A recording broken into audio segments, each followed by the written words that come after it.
ఎక్కడ చూసినా జనం నిలబడి అరుస్తున్నారు. వరల్డ్ కప్ ఫైనల్స్ అంటే ఇండియా అందులో ఫైనల్స్ ఆడుతోంది.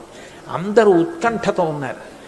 నేను ఇంటికి వెళ్ళి స్నానం చేయడానికి వెడుతూ ఈ పిల్లాడిని పిలిచాను. పిల్లలకి సాధారణంగా తెలుస్తుంది కదా అని, ఏమయ్యా ఇవాళ వరల్డ్ కప్ ఫైనల్స్ కదా, ఇండియా పొజిషన్ ఏమిటని అడిగాను.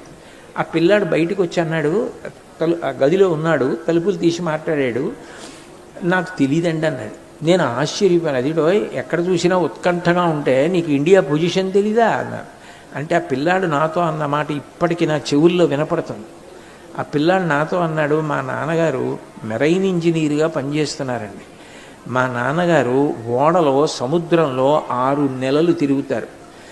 గురువుగారు, మా నాన్నగారు పడే కష్టం ఒక్కొక్కసారి వింటే నాకు ఎంత బాధేస్తుందో. ఓడ వెడుతున్నప్పుడు ఎవరైనా చాలా పెద్ద స్థాయి వ్యక్తి చనిపోతే ఆ వ్యక్తి శరీరాన్ని తీసుకొచ్చి అప్పజెప్పడానికి పెద్ద పెద్ద ఫ్రిడ్జ్లు ఉంటాయట, అందులో పెట్టేస్తారు. అక్కడే కూరలు పళ్ళు కూడా ఉంటాయి.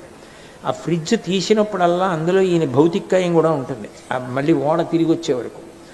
అంత కష్టపడి మా నాన్నగారు సముద్రంలో ఉండి తుఫానులు ఎదుర్కొంటూ కష్టాలు ఎదుర్కొంటూ ఉద్యోగం చేసి ఇక్కడికి వచ్చినప్పుడల్లా నాతో అంటారు, నువ్వు బాగా చదువుకోవాలరా, నువ్వు పెద్ద ఇంజనీర్ కావాలరా, నువ్వు ఆర్ఈసీల్లో చదవాలరా, నువ్వు ఐఐటీల్లో చదవాలరా అంటారండి.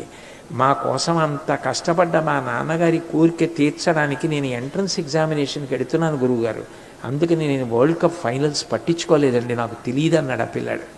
నేను జ్ఞాపకం పెట్టుకొని ఆ తర్వాత వాళ్ళ అమ్మగారికి ఫోన్ చేసి అడిగా, అమ్మ గీత గారు మీ అబ్బాయికి ఏమిటి వచ్చింది అని అడిగాను. ఆర్ఈసీ సూరత్ కల్లో సీట్ వచ్చింది గురువుగారు, మా అబ్బాయి ఇప్పుడు సూరత్ కల్లో చదువుతున్నాడు అన్నారు. నేను అది విన్న తర్వాత ప్రత్యేకం మళ్ళీ విశాఖపట్నం వెళ్ళి నా చేతి వాచి తీసి అబ్బాయికి ఇచ్చేశాను.